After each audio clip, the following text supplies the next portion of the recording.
সবাইকে শুভেচ্ছা জানিয়ে আজকের একটি নতুন ভিডিও শুরু করতে যাচ্ছি। আজকে আমি মূলত আসলে সরাসরি উপস্থিত। বিষয়টা হচ্ছে চারুকলা নিবন্ধনের জন্য যে ব্যবহারিক যে বিষয়গুলো আছে সেগুলো আমার কাছে মনে হলো যে একটু সরাসরি আপনাদের সাথে কথা বলে, সরাসরি মানে ভিডিওর মাধ্যমে যদি কথা বলা যায় সেক্ষেত্রে আপনারা অনেক উপকৃত হবেন। সেই বিষয়ে আমি আজকে ভিডিওটা বিগত যে ভিডিওগুলো দেখিয়েছি সেগুলো হয়তো নিজে ড্রয়িং করেছি বা ভিডিওর সাথে আমি নিজে কথা বলেছি। আজকে আমার মনে হলো যে আমি সরাসরি আপনাদের সাথে একটু কথা বলতে পারলে, হয়তো আমার মুখ থেকে শুনতে পারলে বিষয়গুলো আপনাদের হয়তো অনেক সহজ হবে। সেই জন্যই আজকে আমার এই ভিডিওটা করা।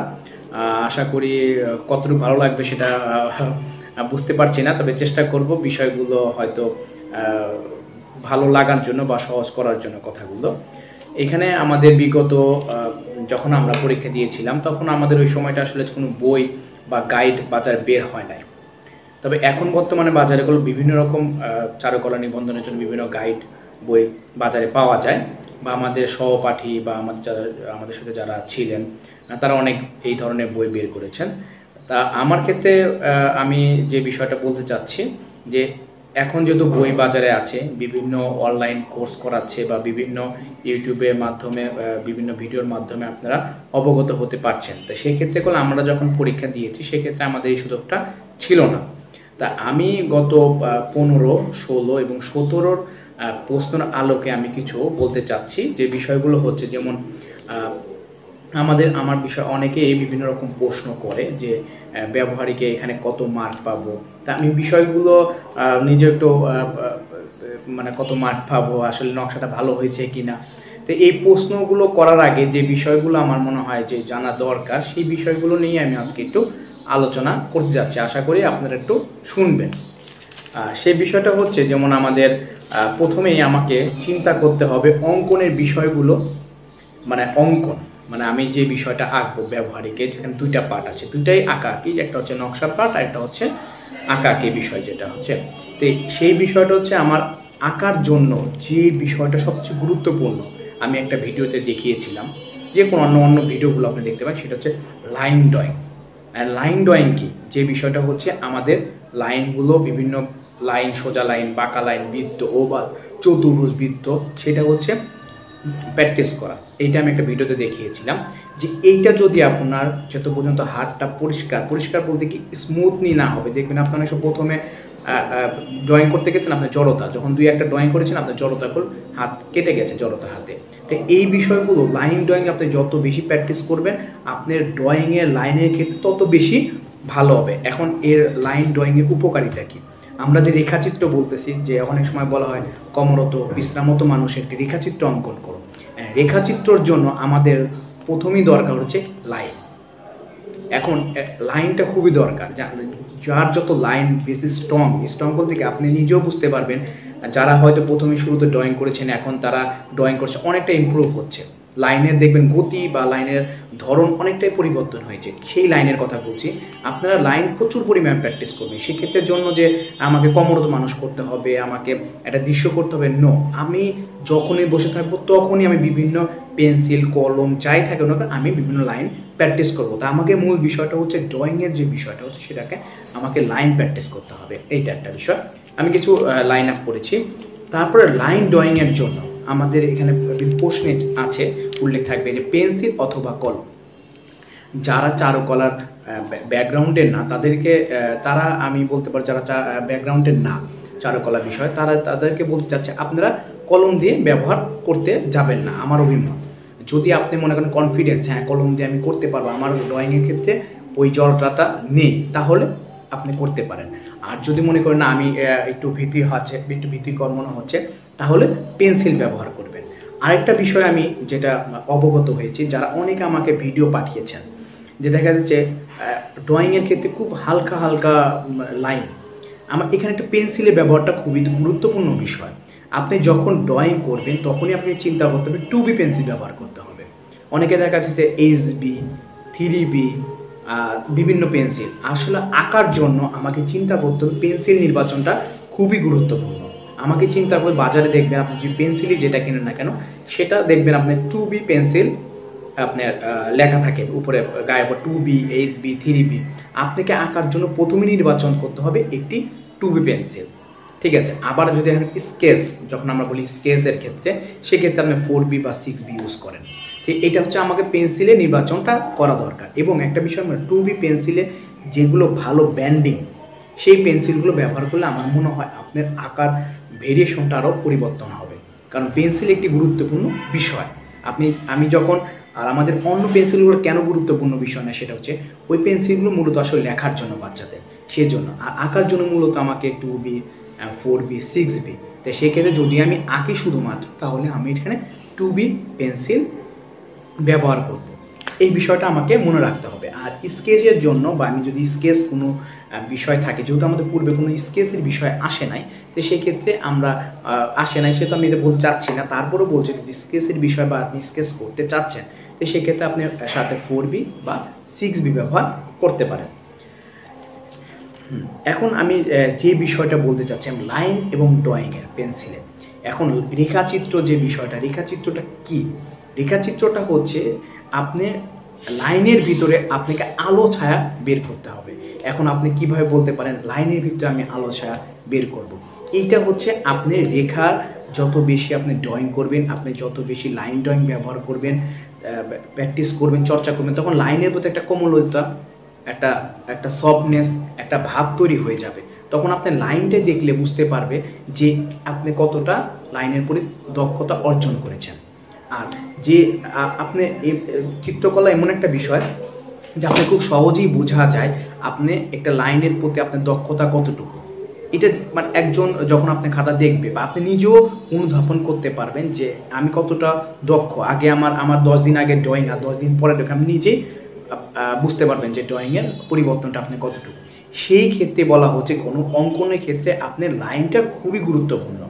এই জন্য বলা হচ্ছে চিত্রের মধ্যে রেখাচিত্র কথাটা বারবার পড়া হচ্ছে। এখন লাইনের আলো ছায়া বিষয়টা, সেটা আপনি ধীরে ধীরে আপনি অবগত হবেন। তবে আপনাকে প্রাথমিকভাবে লাইন ড্রয়িং প্র্যাকটিস করতে হবে, পেন্সিলের প্রতি আপনি একটু সুদৃষ্টি দিতে হবে। যেহেতু আমি আগেই বলবো না কি আপনাকে, আমি কেন বলতেছি, কারণ আমার মনে হয় পেন্সিলের অনেকের ক্ষেত্রে এই পেন্সিলের সমস্যাটা আমার কাছে মনে হয়েছে, সেই জন্য আমি পেন্সিলের অবশ্যই একটু ভালো ব্যান্ডিং পেন্সিলগুলো নেবেন। যেটা এখন অনেক 2B পেন্সিল আছে যেগুলো আসলে খুব ভালো না। একটু ভালো কোম্পানি যদি পেন্সিলগুলো ব্যবহার করতে পারেন, সেক্ষেত্রে আমার মনে হয় বেটার। যদি আপনি আমাকে নাম বলতে পারেন, তাহলে আমি বলবো এখানে 2B পেন্সিলের মধ্যে অপসরা বেশ বেটার, তারপরে ফেভার ক্যাস্টেল খুব ভালো কমের মধ্যে, এগুলো পেন্সিলগুলো বেশ ভালো, এগুলো ব্যবহার করতে পারেন। আচ্ছা, তারপরে আঁকার জন্য যে বিষয়টা আমার গুরুত্বপূর্ণ বিষয়, আপনারা অনেকে ভাবতেছেন যে আমি একটা চিন্তা ভাবনা মার্কিংয়ের যে বিষয়টা, আপনাকে মার্কিং চিন্তা করতে হবে না। এই চিন্তা মাথা থেকে আপনি ফেলে দেন। যদি ফেলে না দিতে পারেন, তাহলে আপনি চিত্র মানে এই চারুকলার ক্ষেত্রে একটু বাধাগ্রস্ত হবেন। কেন? আমরা জেনারেল বিষয় আর চারুকলা বিষয় একটু আলাদা। আমাকে এখানে যেমন জেনারেল বিষয় আমরা পড়েছি, মুখস্থ করেছি, তারপরে এখানে পরীক্ষা দিয়ে যেতে হবে। চারুকলার বিষয়টা আপনাকে টোটাল আরও কুল মাইন্ডে থাকতে হবে। আপনি কি চিন্তা করবেন আমি পারবো, এই শব্দটা সবসময় ব্যবহার করবেন। যদি এই শব্দটা আপনি যদি বলেন পারি না, আমি কত মার্ক পাবো, তাহলে আপনি বাধাগ্রস্ত হয়েছেন। কারণ চিত্রকলায় শেষ বলতে কোনো কিছু নাই, ভালো শেষ নেই। এইটা আপনাকে ভাবতে হবে। যেখানে আপনি আজকে ভালো করছেন, কালকে দেখে ইট চেঞ্জ হয়েছে, আবার দেখবেন পরশু দিন খারাপ হয়েছে, দেখবেন পরশু দিনের পর আবার যখন করবেন দেখবেন ওর থেকে বেশি ভালো হয়েছে। আপনাকে কনফার্ম কখনোই বলতে পারবেন না যে আমার আজকেই ভালো হবে। এখানে আঁকার জন্য সবচেয়ে গুরুত্বপূর্ণ বিষয় আপনার মন মানসিকতা, আপনার চিন্তা চেতনা, এবং সেই জন্য বলতে সবসময় কুল মাইন্ডে থাকবেন। পারি না এই শব্দটা চিন্তা বাদ দিয়ে আপনাকে আঁকতে বসতে হবে। এবং যখনই আপনি লাইন ড্রয়িং প্র্যাকটিস করবেন, আপনি দেখবেন একটা সময় আপনি নিজে হারিয়ে গিয়েছেন। এটা আপনি করেন, আপনি নিজেই বুঝতে পারবেন আমি কথাটা কেন বলছি। এটা বাস্তব। হ্যাঁ, আর সেটা হচ্ছে কি আপনাকে আঁকার ক্ষেত্রে অনেকটা মানসিক চাপ কমিয়ে দেবে। এইটা হচ্ছে বিজ্ঞানের কথা, এটা হচ্ছে আমার কথা না, এটা বিজ্ঞানের সায়েন্সের কথা। তো এই বিষয়গুলো আপনারা দেখবেন যখন আঁকতে বসবেন, আপনি যখন আঁকার মধ্যে চলে যাবেন, আপনি দেখবেন অটোমেটিক হারিয়ে গেছেন এবং আপনার আঁকাটা অনেক ভালো হয়েছে। আঁকতে পারে না বিষয়টা এমন নেই, কলম বা পেন্সিল নিয়ে কেউ দাগাদাগি করে নেই এমন মানুষ পাওয়া যাবে না। আমাদের মাটিতে বা বালিতে যদি আমরা থাকি দাঁড়িয়ে, কোনো সময় যে পাও দিয়ে দাগাদাগি করি না এমন কেউ নেই। তার মানে আমাদের আঁকাআঁকি অভ্যাস আছে, হয়তো কারোর এখন আঁকাআঁকি ধরনের অনুযায়ী বিভিন্ন রকম প্রকাশ পায়। যেহেতু আপনারা চারুকলা বিষয়ে বিভিন্ন কোর্স করেছেন, কোর্স করার পরে আসছেন, আপনারা চিন্তিত, সেই জন্য আমার মূলত এই ভিডিও। একেবারে কুল মাইন্ডে আপনারা পরীক্ষা দিতে বসবেন। আরেকটা বিষয় হচ্ছে ভালো লাগাটা তৈরি করতে হবে, কারণ আপনাকে চিন্তা করতে হবে যে আমি যখন এই পরীক্ষায় পাস করব তখন আপনাকে এই কর্মক্ষেত্রে আপনাকে শিল্প সংস্কৃতি ক্লাস 6 থেকে 10 পর্যন্ত নিতে হবে। তার মানে আপনি ভাবলে হবে না যে আমি আজকে পাস করলাম আমার আর এই বিষয়ে জানতে হবে। যখন আপনাকে ক্লাস ক্ষেত্রে এই বিষয়টা আপনাকে পড়াতে হবে বা এই বিষয় আপনাকে জানতে হবে, তখন আপনি যদি এই বিষয়গুলো এখন না জানেন বা আগ্রহ কম থাকে বা পাস করার জন্য মন মানসিকতা নিয়ে যদি আপনি করেন, তাহলে আপনি বাধাগ্রস্ত হবেন শিক্ষা পাঠদানে।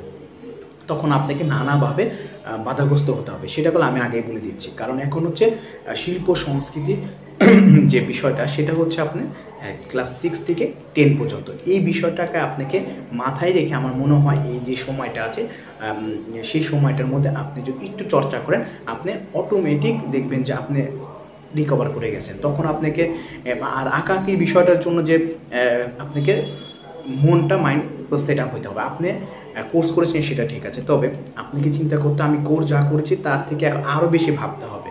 আপনি যদি এখন 2 মাস ভাবেন, আপনি দেখবেন কাজ করেন, দেখবেন আপনি অনেক পরিবর্তন হয়ে গেছেন। ঠিক আছে, আপনি দেখবেন আরও ভালো আঁকা শুরু করেছেন, যাদের কাছ থেকে শিখছেন তাদের থেকেও ভালো শিখছে, এবং সব টিউটোরিয়ালে দেখার চেষ্টা করবেন, ভাববার চেষ্টা করবেন যে এখানে সমস্যাটা কি। ভুল ড্রয়িংয়ে ভুল বলে কিছু নাই, তবে এটাকে রিকভার করা মানে ধীরে ধীরে পরিবর্তন করা। ড্রয়িং সবসময় পরিবর্তন হয়, এখানে ড্রয়িং কেউ ভোলে না। কেউ যদি বলে ড্রয়িং ভুলে যায়, সেটা না। হয়তো চর্চার ক্ষেত্রে হয়তো 19 আর 20 হতে পারে, তবে ড্রয়িং যখন আপনি একটা করবেন মন থেকে, সেটা কখনো ভুলবেন না। ঠিক আছে, এইটা হচ্ছে আমার ভিডিওর মূল বিষয়টা, হচ্ছে আপনাদেরকে একটু রিমাইন্ড করা, আপনাকে একটু বোঝানোর জন্য। অনেক নানা রকম প্রশ্ন আসে। আর ড্রয়িংয়ের ক্ষেত্রে আরেকটা যে বিষয়টা, সেটা মনে রাখতে হবে, আমাদের ব্যবহারিক ড্রয়িং খুবই ছোট। আপনারা যে এখন বড় দেখা যাচ্ছে ড্রয়িং করছেন, অনেক ছোটো করে ড্রয়িং করতেছেন, অনেক বড় করে ড্রয়িং করতেছেন, এতে করতে থাকুন সব। তবে চেষ্টা করবেন সবসময় একটু বড় করে ড্রয়িং করার জন্য, কারণ ছোট যদি ড্রয়িং করেন তাহলে সেটা বড় করতে গেলে আপনাকে অনেক বেশি ভাবাবে। আর যদি আপনি প্রথমেই থেকে বড় করে ড্রয়িং আঁকা শিখতে পারেন, তাহলে আপনি সহজেই ছোট করতে পারবেন। তো সেক্ষেত্রে আমি আমার অভিজ্ঞতায় আমি যেটা বলি, সবসময় একটু বড় করে ড্রয়িং করার প্র্যাকটিসটা আমাদের তৈরি করতে হবে। এবং আপনাদের যে পরীক্ষার যে হলের যে বিষয়টা, সেটাকে আপনি মাথায় রাখতে, আমাদের 6x6 মানে আমাদের একটা 6 ইঞ্চি স্কেল যে সেইটার মাপে হচ্ছে আপনি ড্রয়িং করতে হবে। তখন যখন আপনি ড্রয়িংয়ে রিকভার করে ফেলবেন, তখন আপনি চেষ্টা করবেন বক্সের ভিতরে সেইগুলোকে অ্যাপ্লাই করতে। তখন আপনি এই চর্চাটা অটোমেটিক হয়ে যাবে এবং ভালো কিছু করতে পারবেন, এটা আমি আশাবাদী। আরেকটা বিষয়টা হচ্ছে আমাদের যে গুরুত্বপূর্ণ হচ্ছে কি যে আরেকটা বিষয়টা যেটা আমি নোট ডাউন করেছি, স্কেলের ব্যবহার। আপনি স্কুলে হয়তো বক্সটা ব্যবহার করলেন, এখন যদি তুমি ব্যবহারিকের ক্ষেত্রে যদি আপনি একটা ঘর স্কেল দিয়ে ড্রয়িং করেন বা এই বিষয়গুলো করেন, সেটা করলে আপনার গ্রহণযোগ্য নয়। ড্রয়িংয়ের ক্ষেত্রে, নকশার ক্ষেত্রে আপনি হয়তো ব্যবহার করতে পারবেন, তবে ড্রয়িংয়ের ক্ষেত্রে আপনি ধরেন একটা ঘর, একটা গাছ স্কেল ব্যবহার করবেন, সেটা ব্যবহার করবেন না। এটা মাথায় একটু থাকবেন। আরেকটা বিষয় যেটা হচ্ছে আমাদের এই বিষয়টা কেমন হচ্ছে, ইরেজার মানে রাবার, যেটা আমরা আসে না যে বিশেষ করে দেখা যাচ্ছে যে একটু দাগ দিয়ে পরে আমার তো ভুল হয়েছে, আমার ওই স্যারের মতন হয় নাই, ওই ভাইয়ের মতন হয় নাই, আচ্ছা ওই টিউটোরিয়াল ভিডিওর মতন হয়, এটা পরিহার করবেন। আঁকার সময় যত পারবেন রাবারটা ব্যবহারই করবেন না, রাবারটা সামনেই রাখবেন না। রাবারটা হচ্ছে কেমন একটা বিষয় যে থাকলেই মুছতে মন চায়, সেটাকে আমার ক্ষেত্রে হয়, আপনাদের ক্ষেত্রেও হবে। তেমন রাবার থাকবে, আমার এটা মনে ভুল হয়েছে, আমি একটু চেঞ্জ করে ফেলি। এই বিষয়টা হচ্ছে কি, তাহলে আপনাকে বারবার মানে আঁকার ক্ষেত্রে বাধাগ্রস্ত করবে। সেই জন্য আমি বলছি যে আপনারা কখনোই রাবারটা আঁকার সময় ব্যবহার করবেন না। যদি খুবই প্রয়োজন হয়, সেক্ষেত্রে এনে একটু মুড়ে আবার সরিয়ে ফেলবেন, তাহলে এটা হচ্ছে আপনাকে মানে ভালো কিছু দেওয়া শুরু করবে। এবং রাবারের ব্যবহারের ক্ষেত্রেও আপনি চিন্তা করবেন, রাবারটা আপনি রাখতে পারেন, পরীক্ষা হলে রাখতে পারেন। সেক্ষেত্রে 4B নামের একটা রাবার আছে, ব্ল্যাক এবং হোয়াইট, নামটাই হচ্ছে 4B রাবার। এটা সব দোকানে পাওয়া যায় না, আর যারা স্টোনারি যেটা ভালো বড় দোকানগুলো, সেগুলোতে পাবেন। এই রাবারগুলো খুবই ভালো এবং সেগুলোকে পেস্টকে নষ্ট করে না এবং কালো হয় না। এই টাইপের একটু মাথায় রাখবেন। আরেকটা বিষয়টা হচ্ছে রাবার ব্যবহারের ক্ষেত্রে এই সচেতনতা মনে হয় গুরুত্বপূর্ণ, আমার কাছে মনে হয়, কারণ আমি যেহেতু আঁকাকের সাথে রাবার যদি আপনি দেখবেন, রাবার 4-5 দিন করেন, দেখবেন আমার অটোমেটিক আপনি রাবার বা ইয়েতে ব্যবহারে আপনি মানে পরিহার করা শুরু করেছেন, আপনি ভালোই লাগবে না তখন। আরেকটা বিষয় মনে রাখবেন, আমাদেরকে ডোন্ট ড্রয়িং পেজ দেবে না, যে বিষয়টা আমার ব্যবহারিকের জন্য লিখতে হবে সেই পেজটা হচ্ছে আঁকার পেজ। তো সেক্ষেত্রে আপনি যদি বারবার ইরেজ করেন, তার একটা টেক্সচার আপনার পেজের মধ্যে পড়ে যায়, তখন আপনি যতই ভালো ড্রয়িং করেন সেটা প্রভাব করে পেজে থেকে যাবে। সেক্ষেত্রে রাবারটা ব্যবহার করা আমি মনে করি না করাটাই ভালো। যদি সম্ভব হয় আপনি যদি ইউজ করতে হয় তো এখন থেকে পরিহার করেন, আশা করি পরীক্ষার হলে আপনি অনেকটাই ভালো। দুই একবার ব্যবহার করলে তবে 4B রাবারটা ব্যবহার করুন, আমার এটা অভিমত। হয়তো আপনারা যাদের কাছে শিখছেন বা বিভিন্ন ভিডিও দেখছেন তাদের কাছে আরও হয়তো ভালো বেটার কিছু জানতে পারবেন, এটা আমার অভিমত। আরেকটা বিষয়টা হচ্ছে হ্যাঁ, বিষয় ভিত্তিকের ক্ষেত্রে আমি যেটা একেবারে আমার কাছে মনে একটা খুব গুরুত্বপূর্ণ টপিক, সেটা হচ্ছে কি যে আঁকার ক্ষেত্রে আমি দেখলাম এখানে দুইটা ড্রয়িং আসে। ড্রয়িংটা হচ্ছে একটা হচ্ছে খুবই ফিগারেটিভ কাজ, মানে কর্মরত মানুষ, বিশ্রামরত মানুষ, নারী পুরুষ, এটা। আরেকটা আসছে কি দৃশ্য বেস, মানে বিষয়, মানে হয়তো গ্রামীণ মেলা, হয়তো আসতেছে হচ্ছে ক্রীড়া প্রতিযোগিতা বা এই টাইপের। আমার কাছে মনে হচ্ছে এখানে আপনাকে দুইটা বেস ভালো করে চিন্তা করতে হবে। একটা আসবে আপনি ফিগারেটিভ, যারা মানে মানুষের ফিগার ভালো আঁকতে পারেন, ঠিক আছে, তাদের একটা বিষয়। আরেকটা বিষয় হচ্ছে একটু নেচারাল, মানে হচ্ছে গ্রামের দৃশ্যর মতো। দেখা এখন ক্রীড়া প্রতিযোগিতা, সেখানে হচ্ছে আপনি স্কুল বাচ্চাদের ক্রীড়া প্রতিযোগিতা, অনেক মানুষ, অনেক ছেলে মেয়েদের সমাগম, সেটা একটা থাকবে। আবার দেখা যাচ্ছে গ্রামীণ মেলা, ওখানেও একটা মেলার পরিবেশ। তাহলে আমরা বলি এখানে পরপর 3টা পরীক্ষার আমার অনুভূতি যেটা বলে, যেটা হচ্ছে কি আমরা এখানে একটা মিল পাচ্ছি, যেখানে একটা ফিগারেটিভ কাজ থাকবে আর একটা হচ্ছে দৃশ্যর কাজ থাকবে। এখন যারা ফিগারেটিভ ভালো কাজ করেন, মানে মানুষ ছবি আঁকতে পারেন ভালো, এখানে দুইটা ছবি আঁকতে গেলে মানুষের ফিগারটা দরকার। তবে আপনাকে চিন্তা করতে হবে, যখনই শুধুমাত্র ফিগার আসবে, যেমন কর্মরত মানুষ, বিশ্রামরত মানুষ, কাজ করছে বা ঘুমাচ্ছে, এই টাইপের যখন মানুষ, তখন আপনাকে এখানে পূর্ণাঙ্গ ফিগার আঁকার প্র্যাকটিস করতে হবে। এখানে শুধুমাত্র ওই ফিগারটাই দেখবে, এখানে ব্যাকগ্রাউন্ডে কি আছে এটা দেখার মূল বিষয় না। আর যখন আপনি এই বিষয়ভিত্তিক নেচারের বিষয়টা যখন আসবে, যে নেচারের বিষয়টা হচ্ছে যে গ্রামীণ মেলা, তারপরে হচ্ছে গ্রামের দৃশ্য, গ্রীষ্মকালীন, এই বিষয়গুলো যখন আসবে, বৃক্ষরোপণ, এই বিষয়, তখন আপনাকে পুরো নেচারটাই চলে আসতেছে। তখন এই বিষয়গুলো আপনাকে ভাবতে হবে। ওখানে ফিগারগুলো আপনার অনেক ফিগার আসবে, তবে দেখা যাচ্ছে পূর্বে যে ফিগারটা আপনি যেটা বিশ্রামত মানুষের যে টাইপের ফিগার করবেন, সেক্ষেত্রে এটা একটু অতটা মানে কি বলা হয়, আকর্ষণীয় না হলে চলবে। এখানে অনেকগুলো ফিগার ব্যবহার করতে হবে। তা আমার কাছে মনে হচ্ছে যারা দুর্দান্ত ড্রয়িং ভালো করেন, তারা ক্ষেত্রে ফিগার এই বিষয়টা একটু মাথায় রাখতে পারেন। আমরা বিভিন্ন প্রশ্নের ক্ষেত্রে যে বলি হ্যাঁ একটু বিশেষ, আর যারা মনে করেন না আমি একটু গ্রামের দৃশ্য প্রতি একটু ঝোঁক, তারা এই টাইপের বিষয়ভিত্তিকগুলো প্র্যাকটিস করতে পারেন। কিছু প্র্যাকটিস করেন ফিগারেটিভ, বিভিন্ন মানে পরিশ্রম যে করতেছে সেগুলো, ধান কাটতেছে, ঠেলা গাড়িতে রিক্সা চালাচ্ছে, গাড়ি চালাচ্ছে, বৈঠা নৌকা চালাচ্ছে, এই টাইপের হচ্ছে মানে একটা ফিগারেটিভ কাজ। আর যখন দেখবেন নেচার, গ্রীষ্ম মানে 6 ঋতু, তা বৃক্ষরোপণ, ইদানিং আমাদের গরমের প্রভাবে বৃক্ষরোপণ বিষয় আসতে পারে। তো এই বিষয়গুলো যখন আপনি কাজ করবেন, দেখবেন অটোমেটিক আপনার কাজ ভালো হবে। তো মূল বিষয়টাই হচ্ছে আমি শুরুতে যেটা বলেছিলাম, সেটা হচ্ছে লেখা, পেন্সিল, তারপরে ইরেজার ইউজ না করা, এগুলো যখন পরিণত হবে তখন আপনি অটোমেটিক এই বিষয়গুলো খুবই সহজ হয়ে যাবে। তা আমার কাছে এই বিষয়টা গত 3 পরীক্ষার পরে মনে হলো যে এখানে কোন দুইটা বিষয়, যে একটা ফিগারেটিভ কাজ আর একটা হচ্ছে একটু গ্রাম বাংলা, একটু এই টাইপের লোকজ বিষয়গুলো আসতেছে, যে আমাদের গ্রামীণ সমাজের সাথে পরিচিত। তো এই বিষয়গুলো আপনি একটু মাথায় রাখবেন। আর বিষয় সাম্প্রদায়িক বিষয়গুলো একটু ভাবতে পারেন, ঠিক আছে, এগুলো আমার কাছে মনে হচ্ছে, কারণ আমরা তো সমাজের বাইরে না। আর চিত্রকলা বিষয়টা হচ্ছে আমাদের সংস্কৃতিকে বহন করে। তা আমি আরেকটা বিষয়টা হচ্ছে কি যে আমি জানি না আমি কতটুকু ভালো বুঝাতে পারছি, চেষ্টা করছি। যেহেতু আমার কাছে মনে হচ্ছে ভিডিও যখন করার সময় কথা বলি, হয়তো অনেকে শোনেন কি শোনেন আমি জানি না, আমি আমার নিজের ইচ্ছা থেকে আমি ভিডিওটা করছি। আরেকটা বিষয় আমাকে বারবার প্রশ্ন করে যে আমি যে ড্রয়িংগুলো দেখাই খুব শিশুসুলভ, একটু কার্টুন ফিগার, একটু জ্যামিতি বক্স, একটু বক্স। তবে ছবি আঁকার মূল বিষয়টাই হচ্ছে আপনাকে চিন্তা করতে হবে 3টা জিনিস দিয়ে হয়। একটা ত্রিভুজ, চতুর্ভুজ, বৃত্ত। এই পৃথিবীর যা কিছু আঁকা বা অবস্থান যা কিছু সবই এই 3টা ফর্মেট দ্বারা আবদ্ধ। তা আমাকে প্রথমেই চিন্তা করতে হবে, আমাকে যখন একটা ফিগারেটিভ কাজ করতে হবে, তা ফিগারেটিভ যখন আমি যতই মাসুল বা একটা ফিগার কাজ করি না কারণ মুখে প্রপোর্শন, মুখোশ, আলো ছায়া, তারকে আমাকে চিন্তা করতে হবে আমার ভিতরে আগে ড্রয়িংটা কী আছে, আমার মাথাটা কেমন, বৃত্ত না চতুর্ভুজ এরকম ফর্মেট, আমার হাতটা কীরকম, এইভাবে আগে বক্স আকারে আমার ফিগারটাকে তৈরি করতে হবে।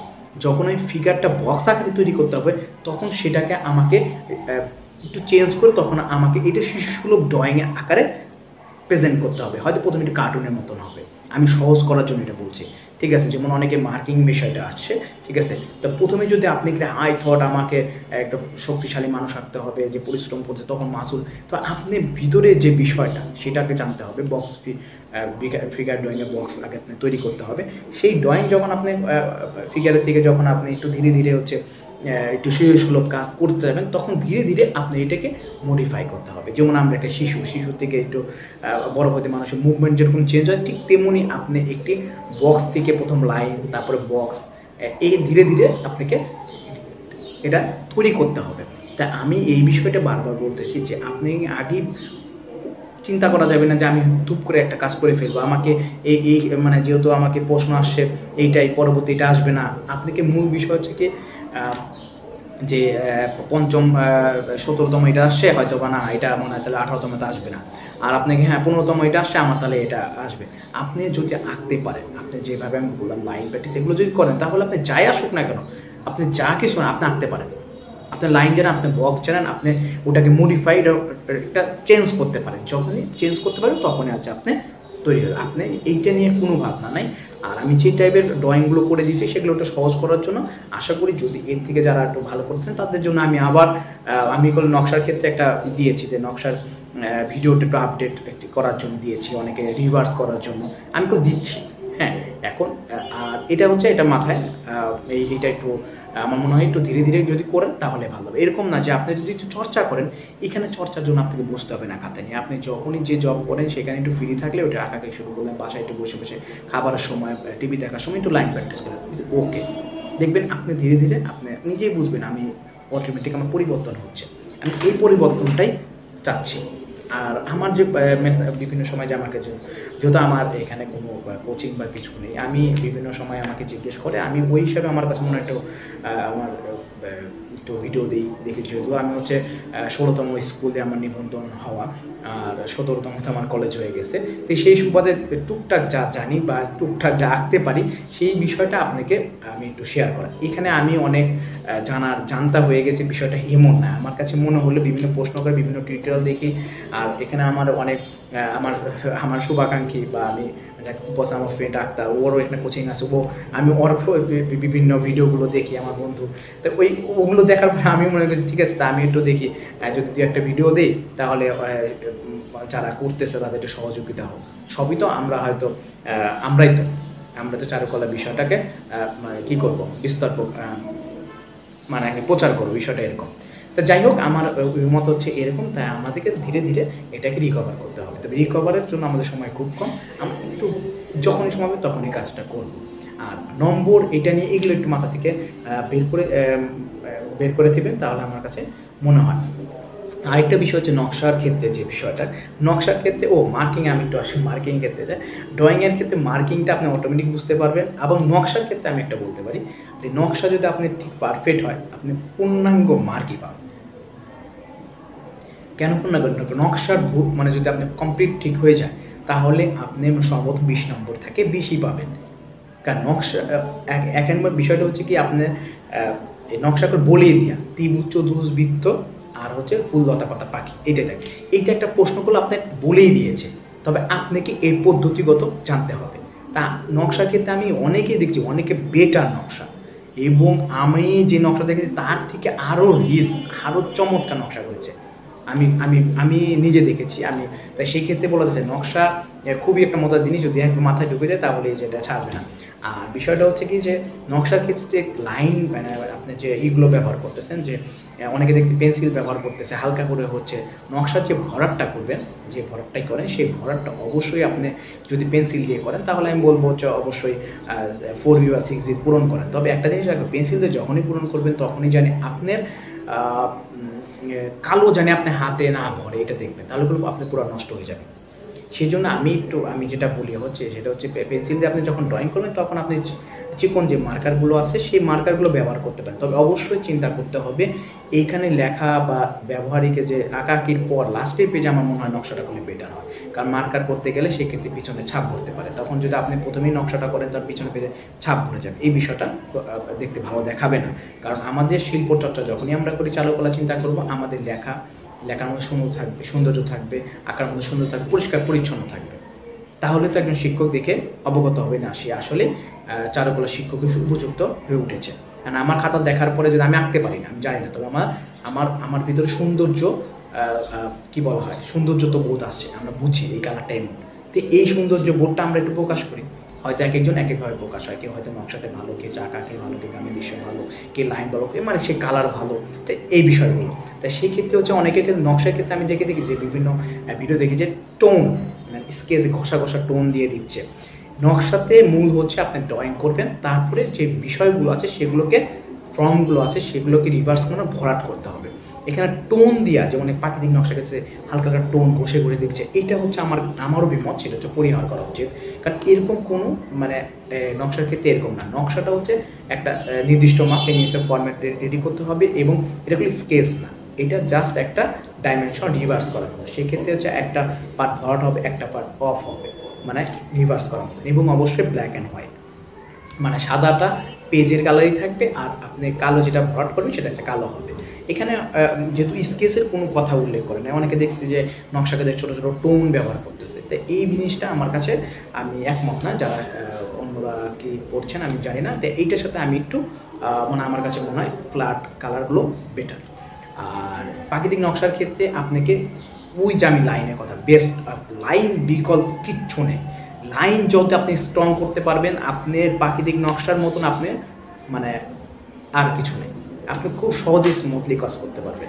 আমার ভিডিওগুলো দিয়ে আসে যখন আপনি হাতগুলো ওকে মানে রিসেন্টলি আমি গত পরশু দিনে একজন কাজ দেখলাম, খুবই চমৎকার প্রাকৃতিক নকশা করে ফেলছে। ঠিক আছে, একটু বড় করে করার চেষ্টা করবেন। আর অবশ্যই আপনি নকশার ক্ষেত্রে আপনি কম্পাস, জ্যামিতি, মানে যাবতীয় যে মানে স্কেল ব্যবহার করতে পারবেন, এটা হচ্ছে আপনি গ্রহণযোগ্য। এবং জ্যামিতিক নকশা তো খুবই সহজ, তবে অবশ্যই চিন্তা করতে হবে প্রথম যদি বক্সের মাপটা ভুল হয়, ধরেন 5x5 বা 6x যেটাই থাকুক না কেন প্রশ্ন, প্রথম বক্সের মাপ যে হাফ ইঞ্চিও ভুল হয়, পুরা ফরম্যাটটাই ভুল, প্রত্যেকটা জায়গায় আপনি মাপে কম পেবেন। প্রথম বক্সটা আপনি বারবার মেপে দেখবেন, এটা আমি বলে দিয়েছি আমার ভিডিওতে যে আপনি প্রথম কীভাবে টানবেন, তো এটা আপনি একটু রিকভার করবেন। আরেকটা বিষয়টা হচ্ছে যে এটা যখন প্রাকৃতিক জ্যামিতিক নকশার ক্ষেত্রে আপনি নিটনেস, মানে কালার একটা থেকে একটা বের হবে না, এবং মার্কার যেটা ব্যবহার করবেন একই কোম্পানির মার্কার ব্যবহার করবেন বা একই পেন্সিলের কোম্পানি ব্যবহার করবেন, তাহলে ওই কার্বনটা একই রকম থাকবে, কালিটা একই রকম থাকবে। ধরুন আপনি কালি শেষ হয়ে গেছে, আপনি অন্য কালি দেখবেন একটু পার্থক্য হয়ে যাচ্ছে, দুই কোম্পানি দুইটা, তো এইগুলো একটু ভাবতে হবে আপনাকে। তা আপনি নিজেই দেখবেন যখন কাজ করবেন তখন দেখবেন এক কোম্পানি 2-3টা কিনে ফেলবেন, তাহলে ওটা শেষ হলে ওটা করবেন। দেখুন আমি এটা ভুক্তভোগী, যেমন দুই কোম্পানি মার্কেট নিয়েছে, একটা কালি শেষ হয়ে গেছে, আরেকটা কোম্পানি কিনতে একটু কালোর মধ্যে একটু কম বেশি আছে। তো এই বিষয়গুলোকে আমার অভিজ্ঞতা থেকে আমি বলছি, তা আমি মনে হয় আপনারা রিকভার করতে পারবেন। আর প্রাকৃতিক নকশার ক্ষেত্রে যেটা বলে অবশ্যই আপনি সবই তো স্কেলের ব্যবহার, সেক্ষেত্রে আপনি ভরাটে নিট অ্যান্ড ক্লিন, কোথাও যেন কোনো বাদ না যায়, এই বিষয়টা খেয়াল রাখবেন। মাপটা অবশ্যই সেটা প্রাকৃতিক জ্যামিতি। আর প্রাকৃতিক নকশার ক্ষেত্রে আপনাকে এটা খুবই স্মুথলি কাজ করা যায়, যেমন প্রাকৃতিক নকশাতে আমি ফুল, লতা পাতা আমার নিজের ইচ্ছা মতন, মানে ফ্রিডমটাই আলাদা, মানে তখন মানে আমি যদি একটু আঁকতে ভালো পারি আমার প্রাকৃতিক নকশায় যে মানে অন্যরকম। আর জ্যামিতিক নকশাগুলো না, জ্যামিতিক নকশা আপনি সবসময় স্কেল নিয়েই থাকতে হবে, এবং অবশ্যই চিন্তা ভাবনা করবেন যে স্কেল দুইটা ব্যবহার করতে, একটা হচ্ছে যখন একটা বড় স্কেল, একটা ছোটো স্কেল, সেটা আমি আমার অভিমত বলতেছি, তাহলে যখন ছোটো লাইনগুলো ছোটো স্কেলগুলো ব্যবহার করতে, এবং অবশ্যই স্কেলের পুরাতনী অনেকগুলো স্কেল থাকে যেমন ব্যবহার করতে গেলে দেখবেন নাম্বারগুলো নাই, উঠে গেছে, এইসব স্কেলগুলো একটু পরিহার করেন। এখনই একটা ভালো স্কেল কিনে ফেলুন যেগুলো নাম্বারগুলো সবগুলো আছে, উঠে যায় নাই সেগুলো, কারণ মাপ গুরুত্বপূর্ণ নকশার ক্ষেত্রে। এবং নকশার ক্ষেত্রে আপনি কালার ভরাট করা আপনি দক্ষতার উপর পরিচয় দেবেন। এবং আরেকটা বলি, যখনই আপনি যদি মার্কার ব্যবহার করেন পেন্সিলের ক্ষেত্রে না, দেখবেন আপনি মার্কার টান দিয়েছেন, যদি আপনি একটু ওয়েট করেন তাহলে মার্কার করলে একটা পানিটা করে ছেড়ে যাবে, সেক্ষেত্রে আপনি মার্কার ব্যবহার করতে গেলে আপনি একটু চর্চা করতে হবে। যখনই আপনি এইটা ধরেন আপনি যখন মার্কারে করছেন, আমি একটু মার্কারে করছেন, তাহলে আপনি একটু মার্কারটা প্র্যাকটিস করে নেবেন। আরেকটা কথা বলি, যখনই আপনি কোনো নতুন নকশা করতে আছেন, সেটাকে আগে পেন্সিল দিয়ে ভরাট করুন, তারপরে সেকেন্ডে ওই নকশাটা যখন আরেকবার করুন সেটা মার্কারে করুন। তাহলে আপনার হবে কি, নিট ক্লিন আর চর্চাটা হয়ে যাবে। এবং পেন্সিলের ক্ষেত্রে যখনই আপনি যখন ড্রয়িং করবেন, ড্রয়িংয়ের ক্ষেত্রে, নকশার ক্ষেত্রে পেন্সিল সবসময় শার্প থাকে। পরীক্ষার হলে 2-3টা পেন্সিল শার্প করে নিয়ে যাবেন, আমার শার্প নেওয়ার সুযোগ নাই। একটা পেন্সিলে একটু হয়ে গেছে, আপনি অন্য পেন্সিল ব্যবহার করতেছেন বা সঙ্গে সঙ্গে শার্প করে ফেলতেছেন। শার্পনার থাকতে হবে, ইরেজার না। এটা খেয়াল রাখতে হবে। শার্পনারটা থাকলেই আপনি যে মানে যখন এটা ড্রয়িংয়ের ক্ষেত্রে যত শার্প হবে পেন্সিল, তত আপনি ড্রয়িংটা আরও স্মুথ হবে। এবং সবসময় একটু হালকা হালকা হালকা এরকম টোন মানে খোঁচা খোঁচা খোঁচা করে ভয় পাবেন না, স্মুথ টানবেন। ভুল হোক, আমারও তো ভুল হয়েছে, আমিও তো মানে আপনি ভুল হবে না এমন কেউ নাই।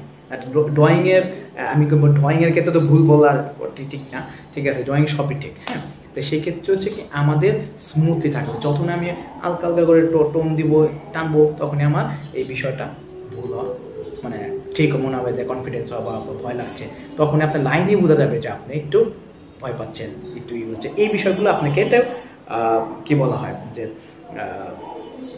একটু কি বলে, একটু রিকভার করতে হবে। আর আমি অনেকক্ষণ কথা বলে ফেলছি, আমার কথা একেবারে বিচ্ছিরি লাগবে, ঠিক আছে, মানে মনে হবে বিষয়ের মতন। তবে আমার কাছে মনে হলো ভিডিওটা করা দরকার, সেই জন্য আমি প্রচণ্ড ঘামতেছি, ঠিক আছে, ফ্যানটা অফ করে দিয়েছি, ঠিক আছে, যেহেতু আপনাদের মনে হয় আমার ভয়েসটা শোনার জন্য আমি এটা করেছি। আশা করি আপনারা এটা যদি শোনেন তাহলে ভালো লাগবে, আর না ভালো না লাগলে সঙ্গে সঙ্গে অফ করে দেবেন, এটা নিয়ে কোনো দ্বিমত নেই। আর যদি ভালো মন্দ আমি মতামতের জন্য প্রস্তুত, এটা নিয়ে কোনো সমস্যা, কারণ আমি আমার শখে ভিডিও দিই, আমি শখে ভিডিও দিই, অনেকে আমাকে কাজ দেখায়, সেই ক্ষেত্রে আমি আমার কোনো কি বলা হয় কোনো বিষয়ই নাই। যাক, সবাই ভালো থাকবেন। আর একটা কথা তথ্য অংশটা বিষয় বলি। তথ্য অংশ যে আমি এটাও হালকা দেখেছিলাম আজকে সকালে দেখছিলাম, দেখছি তথ্য অংশ যে বিষয়টা আমার কাছে মনে হলো সবথেকে বেশি হচ্ছে একটা জীবনী থাকবে, ঠিক আছে। জীবনী মানে মনে হলো যে একটা বিদেশি আর্টিস্ট বা বাংলাদেশি আর্টিস্টের একটা জীবনী থাকবে, সেটা ফেমাস আর্টিস্ট, সেরা যেমন আসে জয়নুল আবেদিন, কামরুল হাসান, এস এম সুলতান, হাশেম খান থাকতে পারে। এগুলো কিছু শিল্পীদের বেটার যারা মাস্টার শিল্পী বাংলাদেশের বা ওয়ার্ল্ড মাস্টার শিল্পী, তাদের কিছু একটা জীবনী থাকবে, তাদের উল্লেখযোগ্য 2-1টা ছবির নাম ছাড়া টিকা থাকতে পারে, এটা একটা। তারপর একটা আদিম গুহাচিত্র সম্পর্কে, সেটা আদিম গুহাচিত্র এটা জানবেন। তারপর আপনাকে জানতে হবে ইজম সম্পর্কে আপনি ইজমটা কি, মানে একটা যে যুগের শিল্পকথা, এগুলো একটু ধারণা যখন আপনি নেবেন, তখন কোনো প্রশ্ন করলে সেটার উত্তরগুলো আমার কাছে মনে হলো শিল্পী সম্পর্কে এটা আমি বলতে পারি। তারপর লোকশিল্প, কারুশিল্প সম্পর্কে একটা থাকতে পারে। আর টিকাবৃত্তর ক্ষেত্রে হয়তো বা কোনো ফেমাস আপনার এই চিত্রকর্ম থাকতে পারে, এরকম কিছু মানে থাকতে পারে। এই বিষয়গুলো আমি আরও ভাবতেছি। আমার কাছে মনে হলো ওই তথ্য অংশটা আমি বেশিটা কি বলার এখনও ওইভাবে দেখে আপনার সাথে আলোচনায় আশা করি যদি সম্ভব হয় আমি বসবো, চেষ্টা করবো এই বিষয় না। আরেকটা যদি সম্ভব হয়, আমি যদি আমার ইচ্ছা হয়, ঠিক আছে, তাহলে যেহেতু আমি এতদিন ভিডিও এই ব্যবহারিক নিয়ে বিষয়ে এক্সাইটেড, ঠিক আছে, এটা নিয়ে দিয়েছি, যদি ব্যবহারিক নিয়ে এক্সাইটেড কোনো আগ্রহ তৈরি হয় তাহলে আমি এটা দেবো। সবাই ভালো থাকবেন, ধন্যবাদ।